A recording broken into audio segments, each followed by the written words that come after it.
Thank you. Thank you very much. Hello, everybody, and I'm glad to see you all here. And I have just fantastic guests, former Galatasaray sports director Cenk Ergun, Nicola Innocentin, a legend Italian gentleman, former sports director of El Pate, and Stephen Vanharen, and he's from Győr, first league of Hungary. Now we will all talk about the AI and the transfers, but before this happens, I want to show you something. Well, let's select a player that's someone that you know, Matteo Politano. So this is the Comparisonator app. So there is a star button here, and I'm going to ask this lady, can you please write me a report about this player? She now understands what I'm saying and producing the season report. Well, now I want to say, okay, can you please speak about this player, Lady Comparisonator?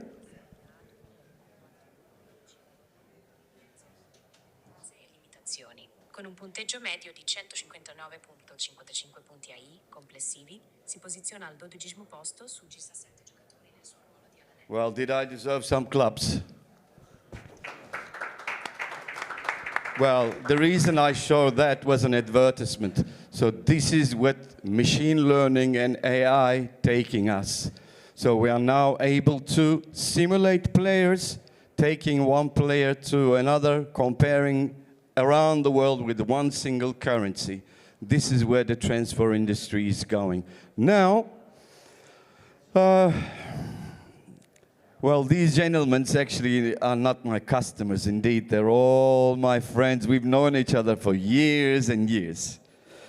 Now, I'll start with Cenk. Cenk was a former sports director of Galatasaray. I should say football director, because you looked after everything, right? Yeah, definitely. And so what my question is, of course, being in a big club, big responsibility, and I'd like you to explain the most recent transfer process, how it starts, what's the data involvement, and dialogue with scouts, dialogue with agencies, and what does this day and age sports director do?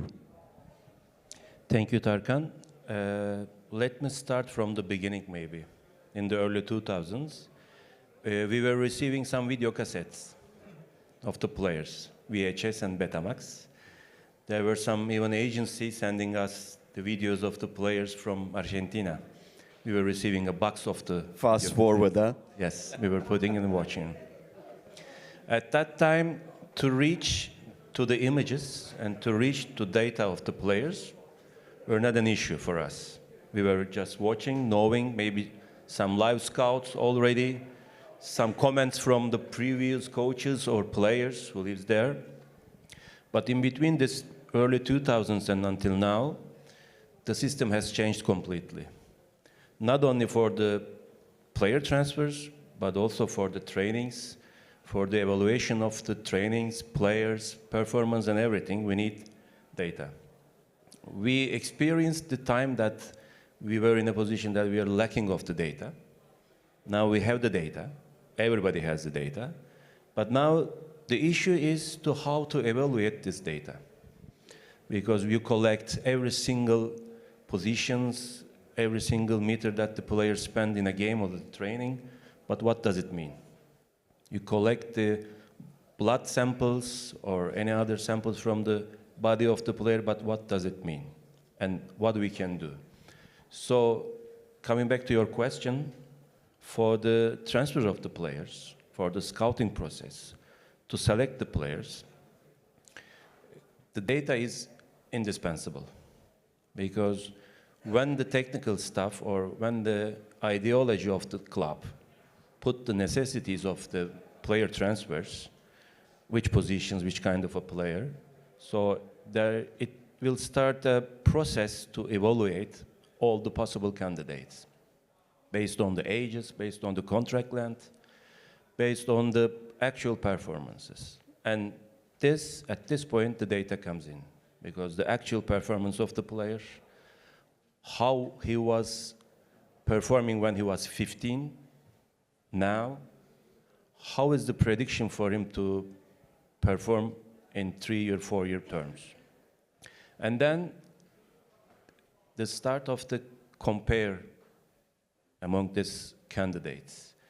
And believe me, nowadays, when the technical staff makes a decision, all these candidates has been elected, coming through a process, maybe a couple of dozen of players have been analyzed, and the table of the head coach or the manager, our guys putting a couple of names, but they're already selected based on the data. And then the decision-making process starts. And at that point, there will be another data process, which is the economical value. What was the player's value? How much have been paid? Salary, transfer, and everything. And based on this data evaluation, we go through to the transfer process. Thank you very much, Cenk. I'm going to ask following questions after the first round. Now the Italian legend. Welcome, Nicola Innocentin. Thank you. So you're back in town again. My question, of course, I mean, I'm going to get the latest role that you've been in Saudi. Obviously, it's a difficult place to work in what wise? Newly developed league, a lot of good players being transferred, and the top teams have the budget, but beside the top 4 or 5, less budgets. So, of course, it's extremely hard to battle in that environment if you're not in the top 5 category, which is being sponsored. So, in this case scenario, right, how did you battle in the transfer process? Because you have low budget and you need to compete and you're expected to win matches. What were the hurdles in this specific market? What were the opportunities? And what was the data or AI integration was inside this process? First of all, good evening, everybody. As you said, I was working in Saudi Arabia last year as a sporting director, and is a country that still evolving a lot and in a very fast way. So I wasn't in one of the top club, but the expectation of the Saudi Pro League was big for everyone, every club part of the Saudi Pro League. But at the end of the day, I couldn't rely on a big budget like the club belonging to the PIF. So to come with some number, I have just $9 million to complete the squad, because I had already some foreigner players present in the squad. And the big club had the chance to buy and to sign big names, but I haven't. So in this case, the EI helped me to bring to the board and to the president some objective evaluation, showing that despite the name of the player, the quality was there.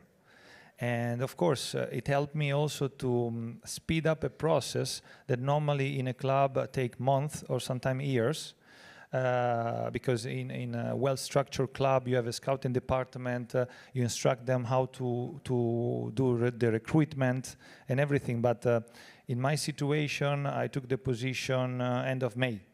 So no chance to proper structure a scouting department. And in this case, I could rely only to on the artificial intelligence.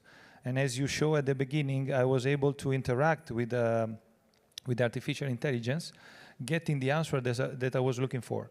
So once I narrowed the circle on some player that were fitting in my budget, and they had the quality and the statistic enough to show that they were a good target, I went immediately to the board. And this process took roughly 10 days.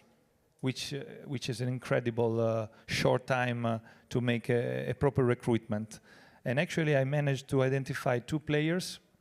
One, Lucas Zelarayan, that was playing in MLS and was one of the best players in his position at that time.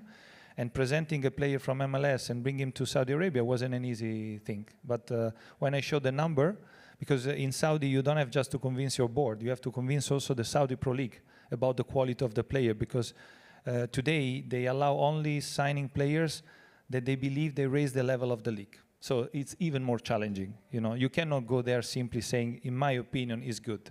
Because sometimes, even in the Saudi Pro League, if they don't know well a player, they would say, we don't think so. Where are the evidence? So I came immediately with all the necessary data to show that the player I was targeting were good. And this is why in a very short time I was able to complete the squad, and I was good to go together with the coach Slaven Bilic. So in this regards, the EI helped me really, really much. Fantastic. Steven Vanharen, my longtime friend. He's originally actually from Belgium. And, well, in your past, you've been in the roles, for example, United World, you managed multiple club operation. So Sheffield United, Bascott, when you were there, they went up from first league to second league to first league. And then Châteauroux and Sheffield United was in the championship. They went up, and you were managing this entire operation, plus Châteauroux in French league. So now you're an Győr, but still multiple club ownership, because FC Dutz is part of the umbrella in another team in Slovakia. So, but now your goal is to grow your own players. Rather than transfers, you are doing a massive structure. I know it personally, I've been there. Thank you very much for my jersey, number 7 Comparisonator. So from one place to another, and a lot of process, you employed a lot of people to build a philosophy.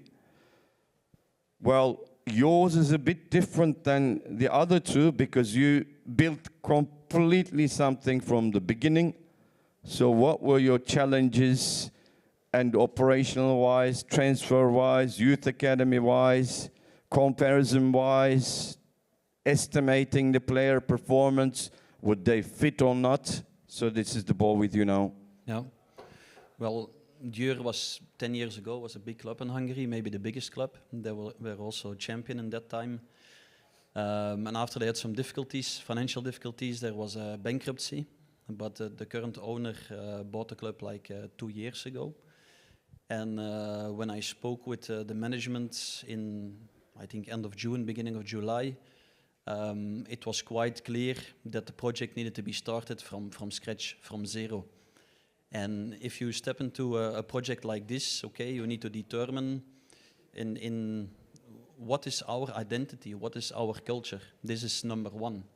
Then 2, what is your playing style? For which kind of football do we want to be recognized? 3 is how are we going to achieve this? I mean then the methodology on the pitch. And then 4, you have the recruitment. And 5, you have the academy. So 5 very big and important elements what you need to include and develop stepwise. So okay, the identity and DNA was quite clear what it was. The style of play, I also had quite clear in my head what I wanted to see, and the owner saw it in the same way. And there already the process of data starts, because depending on the style of play, you're going to create player profiles. You need a certain style of players to be able to play your style of play, what you want to see. And in that way, it's the first time that we touch the data, we use the data. And you know, in any club, and certainly in an MCO, a multiple club ownership, you receive a huge amount of players. And in that way, data is a selection tool, because you need to select in this big amount of players, and you keep a certain amount of players what you think could fit inside the process. Then you're going to compare it or benchmark it with the profiles what you make. Then comes the youth department, the academy comes in play, because you need to see, for me, if I have a player in the academy who is the same quality as an external recruited player, I prefer the own academy player, because you can further develop him and also economize in a later phase. And then in the end, data become important, like Nicola explained, in the decision-making process. You need to show the people in the board why you want to transfer a player.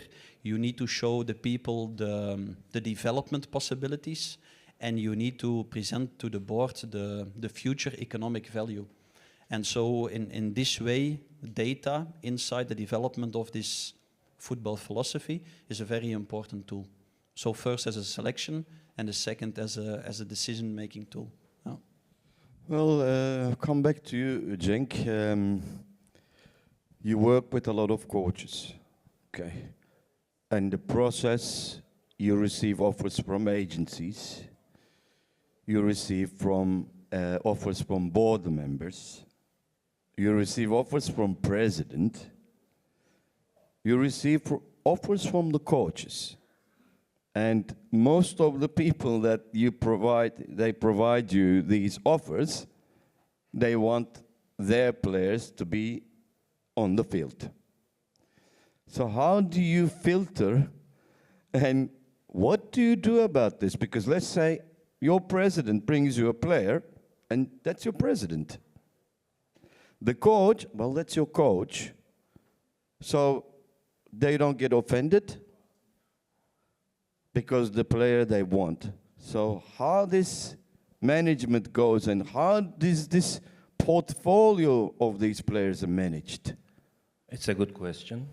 The situation is far different from Steven's position, because there is an investor. There is one guy who is investing money economically and wants to return back. But in my situation, dear Nicola knows very well, you have to find the balance. The critical issue for a person like me, in my position, in a club like Galatasaray, in every single decision, you have to find the balance. For the transfers also. Because my motto was never to do the best thing, always to find the balance. In between the requests from the board of the management, from the president, from the agents, from previous players, from the fans, from your community, but you have to make happy to every single part of your community. And based on that, being a coach also is something like that. You have to sometimes make sacrifices to accept some things, but you have to stick also your own identity. So how do you prove the player is not suitable to the president or the coach? If you're experienced enough to show the reality with the data, with the artificial intelligence, now it's easier. Previously, it was more difficult to make such comments. But nowadays, we can prove the data. We can prove the expectations about the players, thanks to artificial intelligence. But it was a process also for our. Nicola knows very well when he contributed us to start to work with one of the greatest coaches in Gala history, with Roberto Mancini. When we started to work with him, the first thing that he asked from me to create this data lab. He said, Cenk, when we were in Manchester City, we had a data lab. So let's build this. Let's make our analysis. Let's work with the players. Let's show them. Believe me, even before Mancini time, I was attending also to data meetings of the teams. It was so difficult to make the players understand that it's a suitable thing.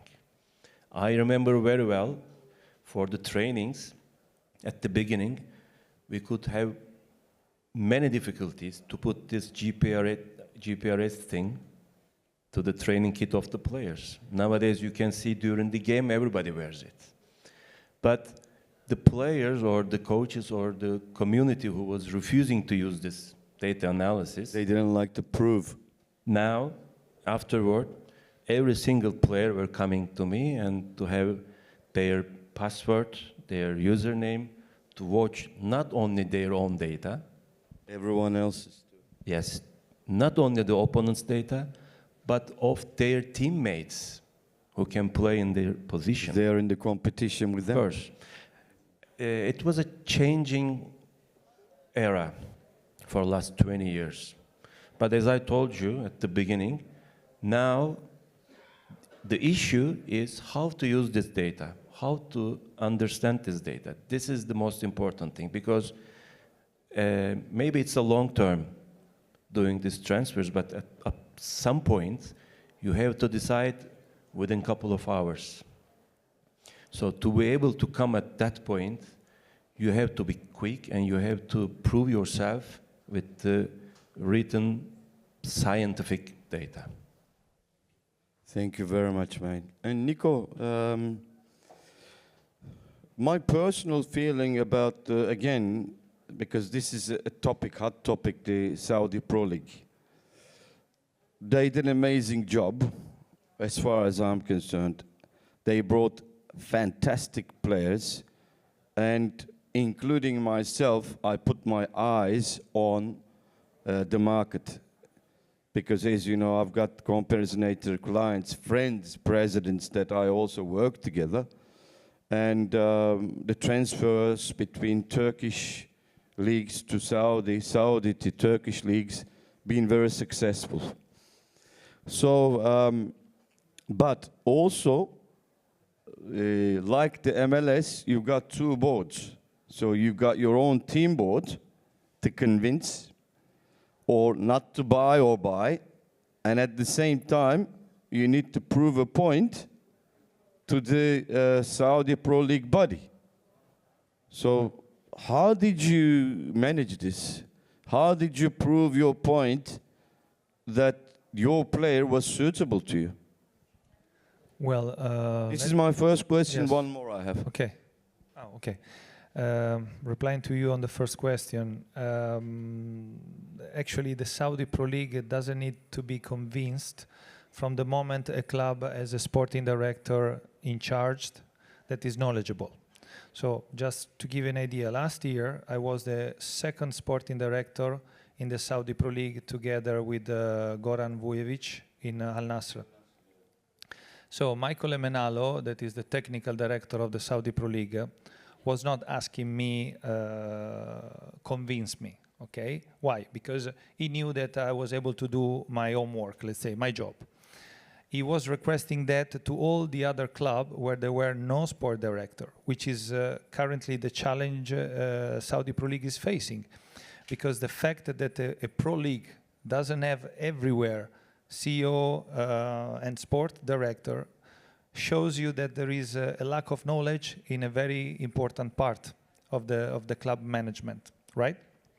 So in my specific case, I had to submit to the league the request to get the authorization to sign a player, mainly for financial reasons. So actually, because the money were coming from the Saudi Pro League, I had to show that the player I wanted to sign was fitting in my budget. That was the reason why I had to submit the name to the Saudi Pro League. But internally, yes, I had to prove to the board why I wanted to sign one player to another. And as Cenk said before, sometimes this is where you lose some time in convincing people in your own club. Because you have name coming from everybody, from the president, from agent, from friends of a friends, and you have to filter those inputs, right? So I was maybe attending a training, and one of the board came to me and say, "Look at this player. This is incredible. Look, he ran a lot." And say, "Yes, he's look like a chicken without head. You know, he's going." But you have to evaluate the effectiveness, and the data help you to come up with this proof. So maybe somebody that run less is more effective than somebody that is running like crazy and is not producing any concrete result. So data, it's really help you to narrow the circle, speed up the recruiting time, and in some situation like the one I mentioned before, I didn't even have the time. I mean, I took over in end of May, as I said. You don't have time to evaluate players like normally you do in a club if you have enough time. So you cannot fly and watch a game when there is no season. So you have to get some responsibility, and data in this regard help you to justify why you want a player or another one. And today we can access to a huge amount of data. And sometimes even if you compare, because Comparisonator give you the possibility also to compare players from two different teams, give you the possibility to forecast what could be the performance of a player moving from one league to another league.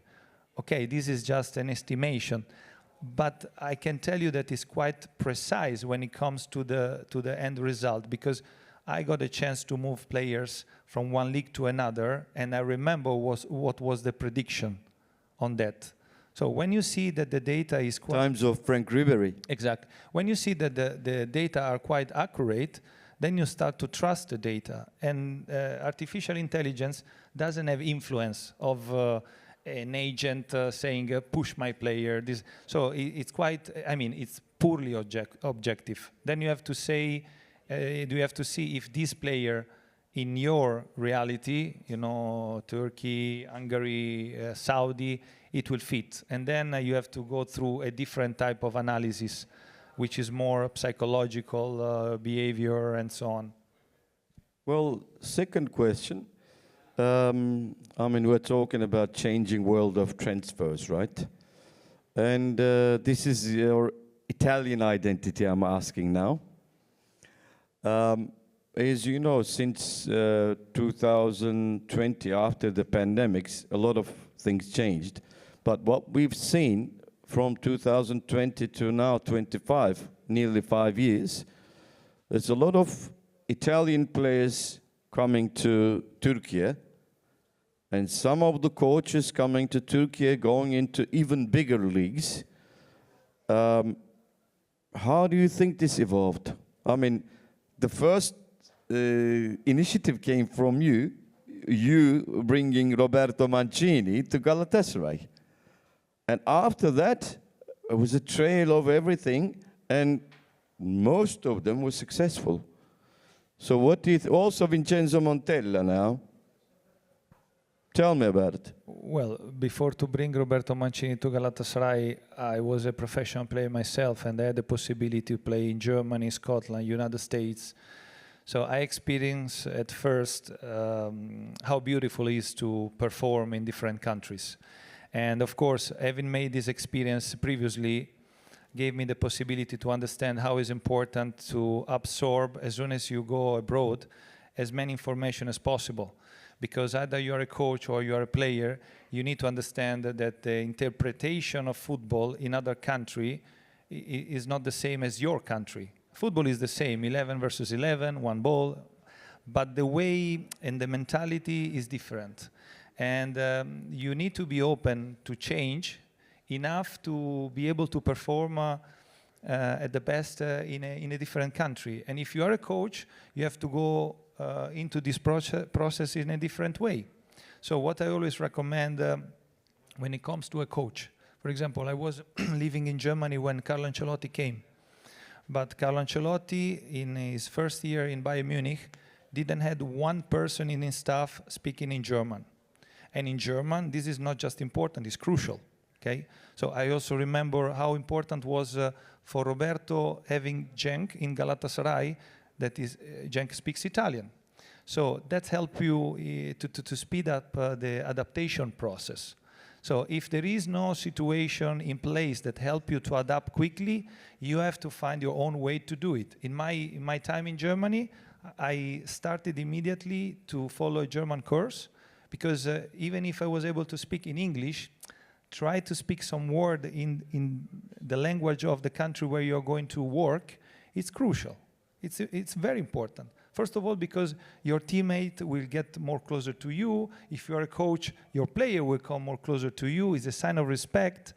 So going through this process gave you a lot of information how, if you are a football executive, to create a team identity, team spirit, and if you have a player to adapt in a new environment quickly. Thank you, Nico. And Stephen, so Cenk explained us how we used to do things, you know, all these VHS tapes and somebody squeezing in the stadium and with the cameras and trying to film people, players coming with all the fast-forward CDs, DVDs, etc. Now, you have the access to AI and data tools, but also you are in the process of, I know, using this in the player development. So, because if the player is developed enough, let's say because you put rules that all the players and staff members will speak English in the club. Why? Because if the player also knows English, he's going to go to another club and speak the language. So the combination of these things that I witnessed, if you could just tell us more about it. Well, the adaptability, what we just speak about, is not only for the technical staff, but it's also for the players. Whenever you go to another country than your own country, the number one quality what you need to have is adaptability. And then as one, the language, habits, culture, religion, all these things you need to take into account to be able to be successful.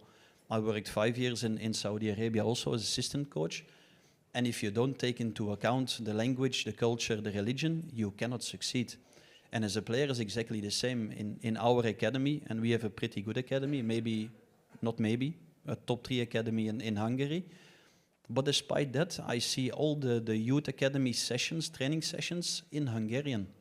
I don't see any session in English. And then I ask the coaches, what will happen when the players go abroad? They cannot speak 5 words English, they only can speak Hungarian. So we need to give the example, we need to lead the training session in English, and so they understand and they will be able to be successful when they move abroad. And then to come back to the data story, AI. So I said before that we create player profiles. The benchmark of these player profiles are our current players of the first team, what we recruited this year. And a certain set of data, we already have the parameters which the academy players should possess to be able to play in the first team. And hopefully even better than the data and the parameters what we have at this moment, because they can still grow, they still have the potential to develop. So in that way, data are very important for the growth and development of the academy players. And then we don't only speak about technical, tactical, but we also speak about fitness data, physical data, which become more and more important in modern football. Yeah. Cenk. I want to make a contribution to what Nicola said and also Steven. Beside the data, we have to evaluate also the reality of the real life. Family-wise, Turkish people are very similar to Italian family life, like una faccia, una razza. We have the fathers, decision makers, but the boy are always close to the mother. We don't want to leave them. So in 2000, Galatasaray has won the UEFA Cup, and this generation leads Turkish national team to become the 3rd in the World Cup.